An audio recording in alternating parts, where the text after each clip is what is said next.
দুনিয়ায় চিন্তা মুক্ত মানুষ খুবই কম আছে। শুধু চিন্তা আর পেরেশানি প্রত্যেকটা মানুষের জীবনে আছে।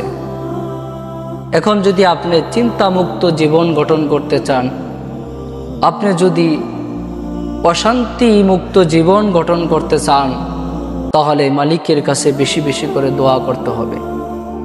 আপনি মসজিদে এসে 2 রাকাত নামাজ পড়ে মালিকের কাছে কাঁদেন আর এই দোয়াটা পড়েন, রব্বানা আতিনা ফিদ দুনিয়া হাসানাতাও ওয়া ফিল আখিরাতি হাসানা।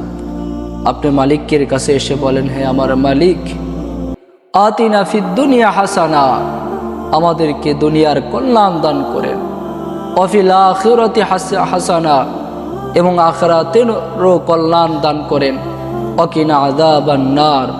মালিক, আমরা দুর্বল, আপনার সেই জাহান্নামের আগুন, সেই আগুন ধৈর্য ধারণ করার ক্ষমতা আমাদের কারো নাই। মালিক, সেই জাহান্নামের আগুন থেকে আপনার কাছে আশ্রয় চাই। আল্লাহ, আপনি আমাদেরকে মাফ করে দেন।